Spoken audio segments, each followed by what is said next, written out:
The streets of Harlem in the 1950s were no place for a child to grow up unguarded. Violence was as common as a cold wind slicing through the alleyways, and young boys learned early that the world was neither fair nor forgiving. In this world, a boy named Willie Bosket was born into a legacy of crime and desperation. But Willie wasn't just another troubled kid. He was the heir to a name that carried the weight of violence, fear, and an inevitable fate that had been set in motion long before he took his first breath. His father, Butch Bosket, was a man feared by many, a ruthless criminal who lived by his own rules. Butch's crimes weren't just stories told in hushed whispers. They were the stuff of nightmares, tales that made even the toughest men shudder. Butch was a legend of the underworld, a ghost who drifted between the shadows of prison walls and the blood-stained streets. Yet, to Willie, Butch was not a monster. He was a fallen idol, a father whose absence left a void no amount of street smarts could ever fill. Willie's mother did her best, but survival often took precedence over nurture. The young boy was forced to navigate a world of broken promises and shattered dreams. School was a distant afterthought. The streets were his real classroom. He learned quickly how to fight, how to steal, how to stay ahead of those who wished to hurt him. It was a harsh education, but one he excelled in. By the time he was 9, Willie had already been arrested for the first time. The charge? Theft. But it wasn't just about taking what wasn't his. It was about power, about control. He had seen how the weak were swallowed whole by the system, how the streets showed no mercy to those who hesitated.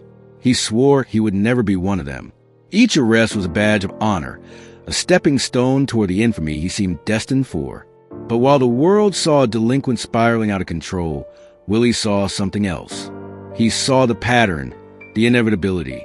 He was his father's son, and in his mind, there was no escaping the destiny that had been carved into his very existence.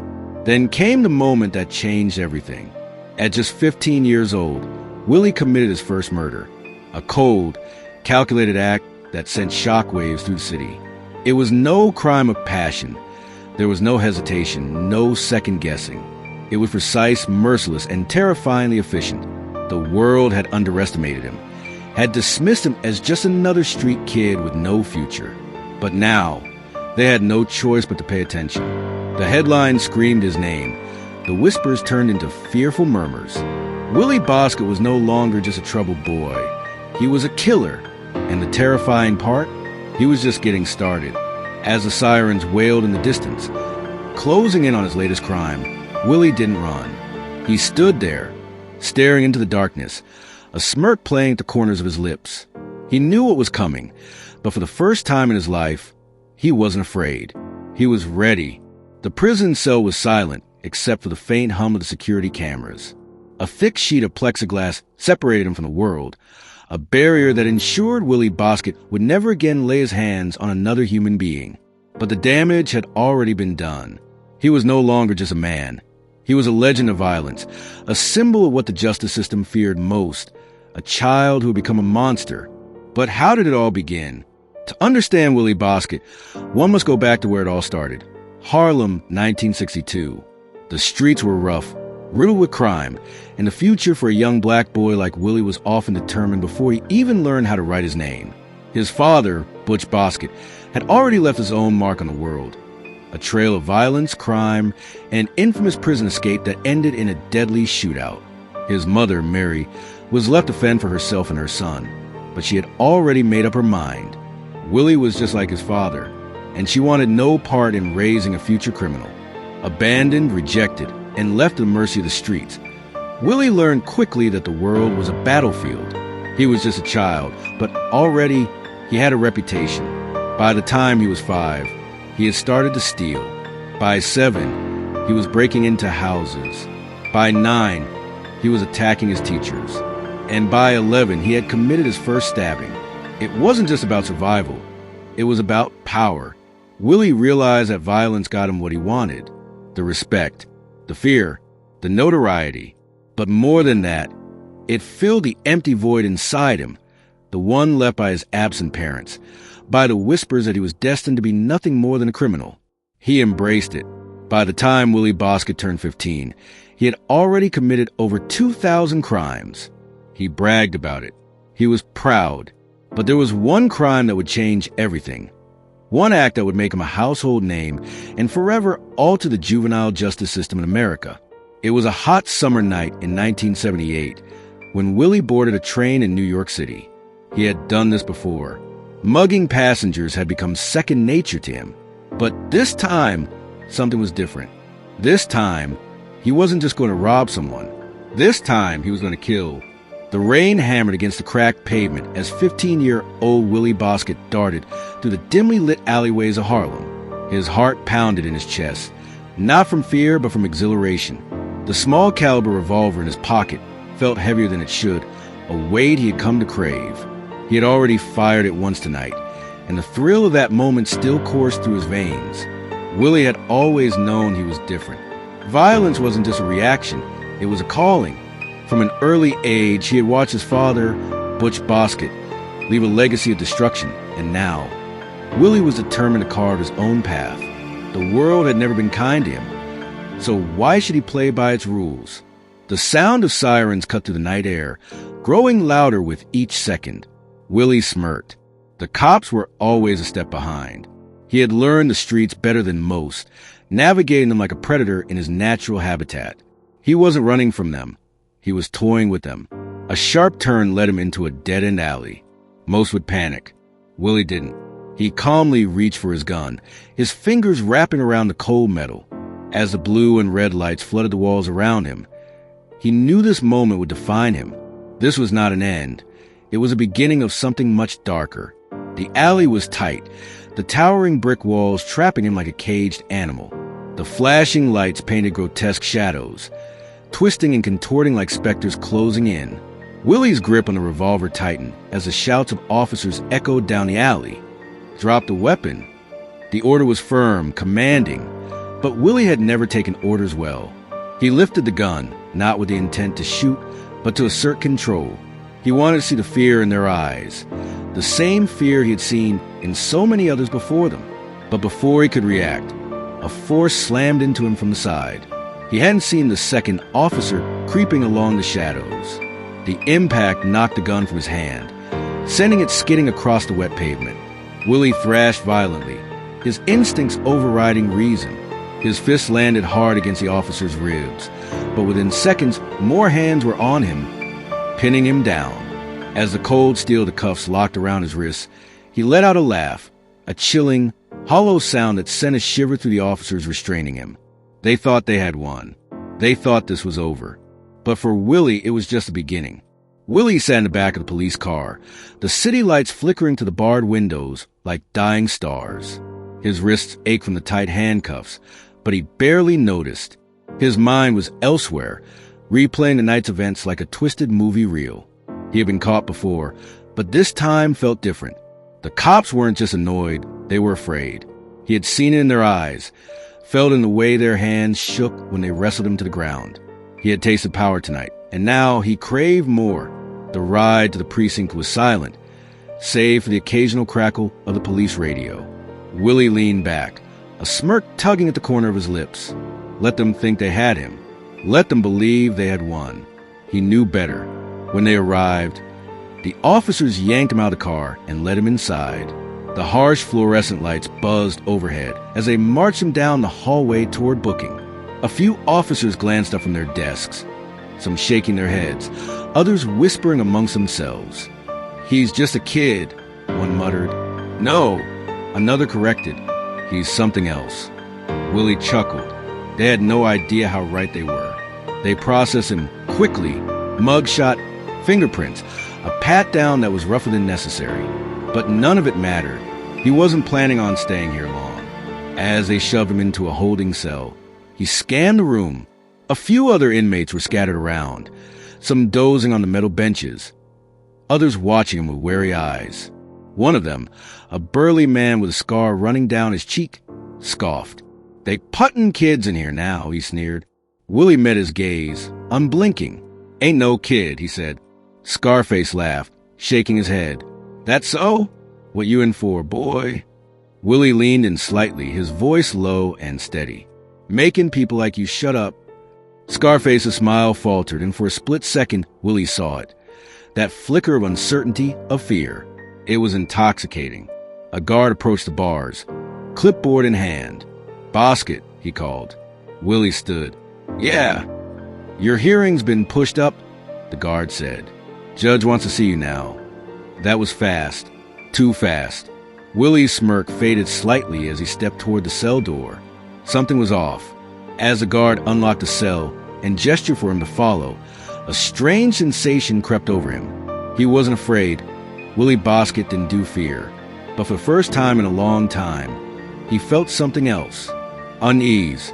Because as he walked down that cold hallway, he could sense it. Whatever was waiting for him on the other side of that courtroom door was something he wasn't ready for. Willie lay awake in his cot, staring at the cracked ceiling of the detention center. The weight of his choices pressed down on him like an anvil, but he wouldn't let regret consume him. He had come too far for that. The world had never given him a fair chance, and he wasn't about to start expecting it now. Butch's words echoed in his mind, words that had once been a lifeline but were now a curse. A man takes what he needs, no matter the cost. The weeks after the failed robbery were suffocating.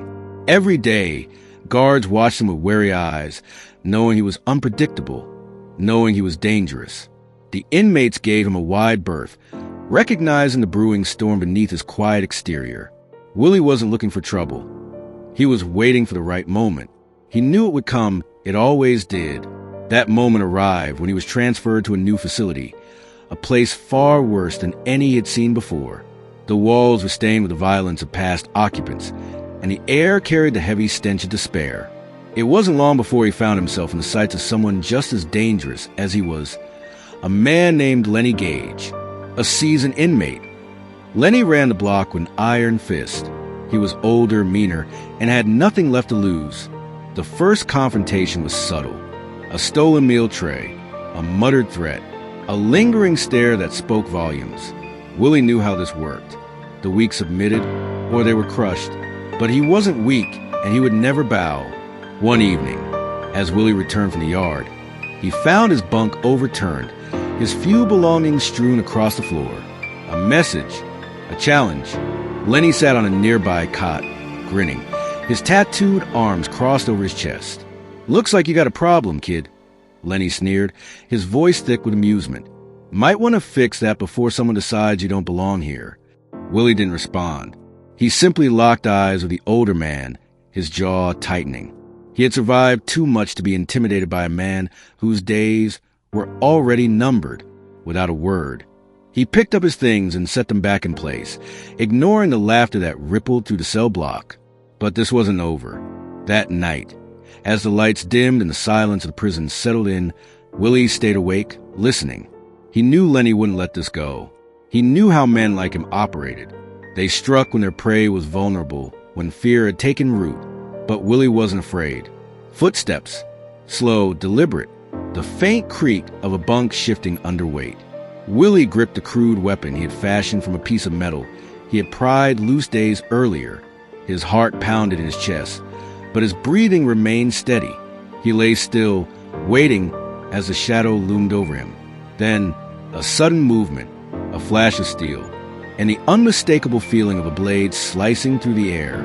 Darkness erupted into chaos. The city streets were all he had ever known. The flashing red and blue lights, the distant wail of sirens, the shadows that stretched long in the dim glow of flickering street lamps. This was Willie Bosket's world. By the time he was 10, he had already memorized the cold corridors of juvenile detention centers, each one nothing more than a pit stop on his road to destruction. But no one, not even Willie himself, could have foreseen the kind of monster he would become. His father, Butch Bosket, had left a dark legacy, one that pulsed through his veins like a disease. A product of relentless brutality, Willie's childhood was a slow descent into madness. He watched his mother struggle to keep them afloat, her tired hands working endlessly, her voice growing more desperate with every passing day.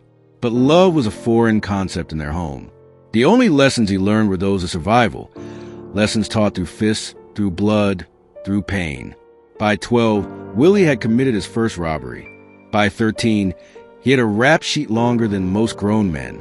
The system had tried to correct him, but it only molded him into something worse. every time he was thrown behind bars. He emerged with a sharper edge, a deeper hunger for violence. Then at the age of 15, the inevitable happened, a gun in his hand, a man at his mercy, his first kill. It was a moment that should have haunted him. Instead, it electrified him. The power, the rush, the control, it was intoxicating. And it was only the beginning. The city became his hunting ground, his victims chosen at random. A man on the subway, another near a convenience store, both executed without hesitation. New York was gripped by fear, but Willie was untouchable, or so he believed. He moved through the streets like a specter, unseen until it was too late.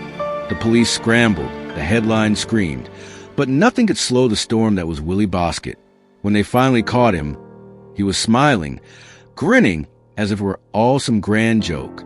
And for him, perhaps it was. The system that had failed to stop him as a child now sought to bring him to justice as a man. But Willie knew better. They would try to contain him, but they had no idea what they were dealing with. He had spent his entire life preparing for this war, and he would not go down without a fight. Willie refused to play the part of the remorseful criminal. Instead, he turned the courtroom into a stage. He laughed at the accusations, mocked the judge, and stared down the jury with cold, unblinking eyes. He was chaos incarnate, a force that no one could control. When the sentence was read, life in prison, he did not flinch. He had expected it. In fact, he welcomed it. Prison was not a punishment. It was merely a new battlefield. And Willie was ready for war. But as he was led away in shackles, something flickered in his expression. Something dangerous. Something that promised the worst was yet to come. Prison was supposed to break men like him. But Willie Bosket was not like other men. He thrived in chaos, and behind bars, chaos was easy to find. He clashed with guards, provoked other inmates, and carved out a reputation as one of the most dangerous men in the system.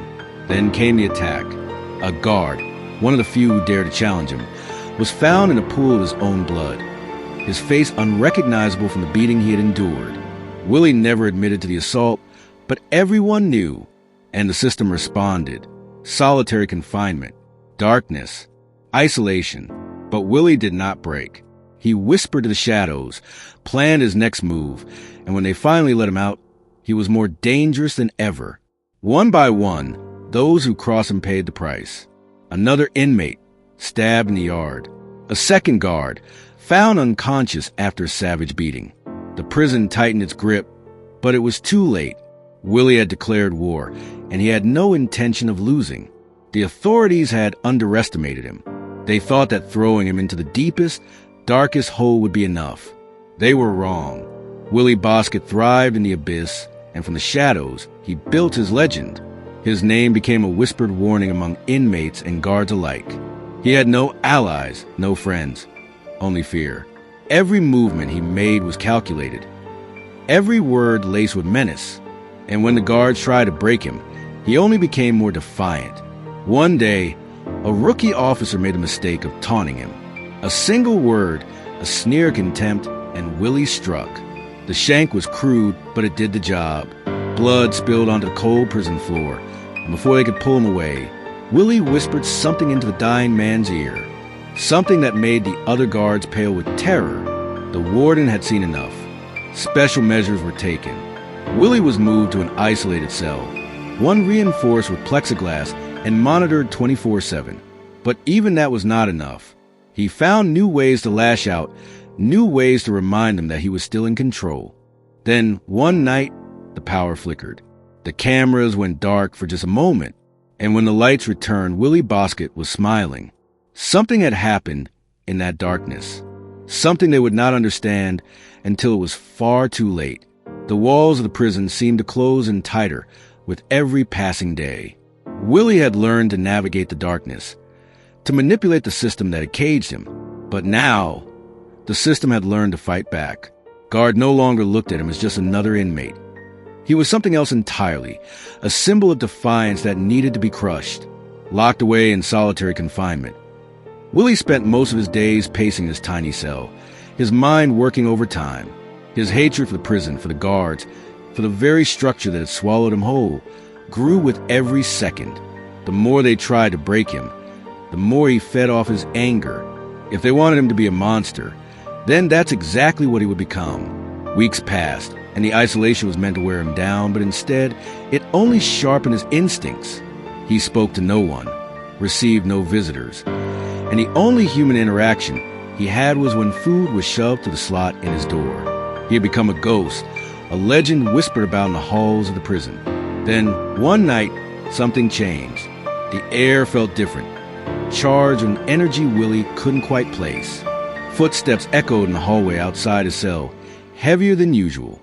The guards weren't following their normal routine. Something was coming. The slot in his door opened, but instead of the usual food tray, a set of eyes stared at him, cold, calculating. Willie recognized the look immediately. It was the kind that men wore when they were about to make a move. But this wasn't just any guard. This was Lieutenant Hawkins, a man known for his ruthless tactics. He had been waiting for a moment like this. "You've had your fun, Bosket," Hawkins said, his voice low but menacing. "But it's over. You think you're untouchable? You think you're some kind of legend? You're just another inmate, and I'm going to make damn sure you remember that." Willie held his gaze, his lips curling into the faintest smirk. "Is that right?" he muttered. Hawkins said nothing more. The slot slammed shut and the footsteps retreated. But Willie knew this wasn't the end. It was just the beginning. He could feel it in his bones. Something was coming for him. And this time, it wouldn't just be another beating or another week in solitary. Hours later, the sound of boots filled the corridor. Multiple pairs. Willie tensed, his fists clenching. Then, the lock on his door rattled. They were coming in. He took a deep breath. His muscles coiled like a predator waiting to strike. Whatever happened next, he was ready. Willie Bosket had become a legend. A cautionary tale wrapped in steel bars. A man whose name struck fear in the hearts of prison guards and policymakers alike. Isolated from the world, shackled like a wild beast, he had no illusions about his fate. He had shaped the system as much as it had shaped him, becoming both a product of its failures and the catalyst for its reforms. Years passed, but his rage never fully subsided. In the rare moments when he was allowed outside his plexiglass cell, his eyes burned with the same defiance that carried him through years of violence, betrayal, and confinement. The prison had become his battlefield, and he had fought against it with every ounce of strength he had left. He had no friends, no allies, only his war against a system that had long since decided his destiny. Despite the layers of security, guards never let their guard down around him. Even with his body weakening from years of solitude, he was unpredictable. Some believed he was still plotting, waiting for the right moment to strike. Others thought he had finally been broken, his spirit crushed under the weight of endless years in a cell designed to keep him away from the world forever. But one question still lingered. Was he truly beyond redemption, or was he simply a victim of a cycle that had begun long before he was even born? Could things have been different for Willie Bosket if he had been given a different path, a different childhood, a different chance? What do you think? Was Willie Bosket a product of his environment, or did he make his own choices that led him to this fate? Let us know your thoughts in the comments below. And if you enjoyed this deep dive into one of the most infamous cases in criminal history, don't forget to like this video, subscribe to the channel, and hit the notification bell so you never miss a story. Until next time, stay curious, stay safe, and we'll see you in the next one.